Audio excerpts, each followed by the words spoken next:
Canada में क्या funds लगाने की जरूरत है या नहीं है? अगर फंड्स लगाने हैं तो कितने फंड्स होने चाहिए? फंड किस फॉर्म में होने चाहिए? एसडीएस वाले स्टूडेंट्स को भी क्या फंड लगाने की जरूरत है? और नॉन एसडीएस वालों के लिए क्या ये मैंडेटरी है या नहीं? और फंड्स किस किस फॉर्म में होने चाहिए, ये सारी जानकारी आज की वीडियो में मैं आपको दूंगा। Bells Overseas, the sound of your future. Hello everyone, मैं कपिल भाटिया बेल्स ओवरसीज से। बेल्स ओवरसीज से आप अपना स्टडी वीजा परसों 6292062920 पे कॉल करके स्टार्ट कर सकते हैं। आज का जो हमारा टॉपिक है कि क्या फंड्स लगाने की जरूरत है या नहीं, तो एम्बेसी की तरफ से ऐसी कोई भी रिक्वायरमेंट नहीं है एसडीएस केसेस में कि आपको फंड्स लगाने मैंडेटरी हैं, क्योंकि एसडीएस में जो रिक्वायरमेंट है उसमें कहीं भी ये मैंडेटरी डॉक्यूमेंट में नहीं है कि आपको फंड्स लगाने चाहिए। लेकिन मैं ये हाईली रिकमेंड करता हूं कि अगर आपके पास फंड्स हैं तो आपको जरूर दिखाने चाहिए। वो कहीं ना कहीं पॉजिटिव इम्पैक्ट डालते हैं आपके केस में। लेकिन फंड्स दिखाने हैं तो वो कम से कम 10 लाख के होने चाहिए। ये नहीं कि अगर आप 3 4 5 6 लाख है तो वो दिखा रहे हैं, वो गलत है। उसकी बजाय आप फंड्स ना दिखाइए। कम से कम 10 लाख के फंड्स होने चाहिए, या जो भी आपकी नेक्स्ट ईयर की फीस होती है, सपोज 9 लाख है, 8 लाख है, तो उसके इक्विवेलेंट अगर आपके पास फंड्स है तो दिखा दीजिए। आइडियली है कि 10 लाख या उससे ऊपर हो तो वो बेटर है। दूसरा, बहुत सारे स्टूडेंट्स हमारे से क्वेश्चन करते हैं कि क्या पुराने फंड्स ही चलेंगे या नए फंड्स भी चल सकते हैं। तो कनाडा में ऐसा कुछ भी नहीं है। अगर आपके पास पुराने फंड्स हैं तो आप पुराने दिखा दीजिए, उसकी बैंक स्टेटमेंट साथ में लगाइए और बैलेंस सर्टिफिकेट लगाइए। और अगर आपके पास खाली फ्रेश फंड्स है तो उसमें स्टेटमेंट अवॉइड कर लीजिए, खाली बैलेंस सर्टिफिकेट लगा दीजिएगा। तो ये जरूरी है कि जो आपके फंड्स हैं वो सेविंग में हो या एफडीआर हो, तो दोनों ही चलते हैं। बहुत सारे ये भी स्टूडेंट्स कहते हैं कि क्या एफडीआर वैलिड है? बिल्कुल वैलिड है। हाँ, हालांकि मैं ये कहता हूँ कि जो जीपीएफ है या पीपीएफ है या पोस्ट ऑफिस के पैसे हैं वो कहीं ना कहीं एम्बेसी उसको नहीं मानती, क्योंकि वही फंड्स माने जाते हैं जो एम्बेसी ऑनलाइन वेरीफाई कर सकती है। तो उसमें ज्यादातर सेविंग और एफडीआर ही आती है।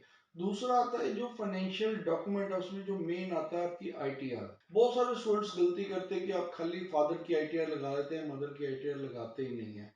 तो जिनकी भी मदर की अगर आईटीआर है, फिजिबल है, पॉसिबल है, तो वो जरूर लगाएं। क्योंकि अगर फादर की इनकम 5 लाख है तो मदर की भी अगर 5 लाख है तो टोटल इनकम 10 लाख बनती है।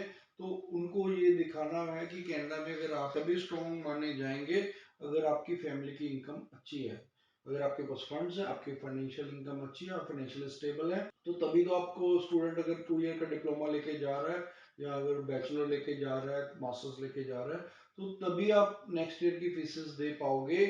अगर आपके पास इनकम अच्छी है, आपके पेरेंट्स की इनकम अच्छी है, आपके जो स्पॉन्सर्स हैं उनकी इनकम अच्छी है, या आपके पास फंड्स पड़े हुए हैं। तो इसलिए इनकम बहुत इंपॉर्टेंट फैक्टर रहता है। मैं तो हमेशा जब भी आते हैं तो उनको बोलता हूँ कि आप दोनों की आईटीआर लगाएं। हाँ, अगर एक आईटीआर है तो वो मैं कहता हूँ कि वो अवॉइड कीजिए। अगर आपकी उनकी इनकम भी 5 लाख या उससे कम है तो उस आईटीआर को अवॉइड करो। उस केस में आप आईटीआर आप ना ही लगाएं तो बेटर है। आईटीआर तभी लगाएं जब वो कम से कम 9 10 लाख रुपए की हो। और उसके बाद जो सबसे इंपॉर्टेंट बात है, जो मैं गोल्डन टिप देने जा रहा हूँ, अगर आपके पास फंड्स हैं, आईटीआर है, तो अपनी जो एसओपी आप राइट करते हैं उसमें फाइनेंशियल मैट्रिक्स का पैरा जरूर लगाएं। उसमें आप ये बताएं कि आपके पास इतने फंड्स नेक्स्ट ईयर के प्लान में इतने अवेलेबल हैं, और हमने ऑलरेडी 1 ईयर की फीस दे दी है और जीआईसी पे कर दिया, वो भी उसका भी दिखाइए और नेक्स्ट ईयर का प्लान भी दिखाइए। वो कहीं ना कहीं पॉजिटिव इम्पैक्ट देगा। हमारे बहुत सारे वीजास हमने इसी तरह लिए हुए हैं। आज भी मैं दिखाता हूँ कि हमारे 5 वीजास आए हैं, 1 2 3 4 5। और इसमें से सबसे जो मजे वाली बात वो ये है कि इनमें से 3 केसेस ऐसे जो रिफ्यूज थे पहले, कहीं ना कहीं और कंसल्टेंट्स उन्होंने फाइल लगाई थी, उसके बाद हमारे पास आए हैं, तो हमने उनका भी वीजा लिया, 2 फ्रेश केसेस का भी वीजा लिया। तो हमारी जो वीजा सक्सेस है वो 98% के करीब रहती है।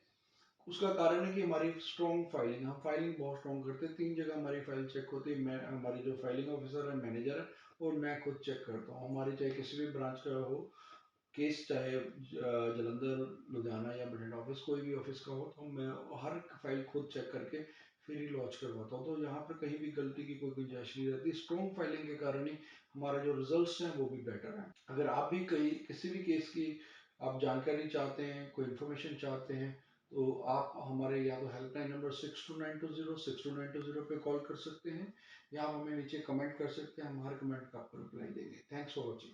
Bells Overseas, the sound of your future.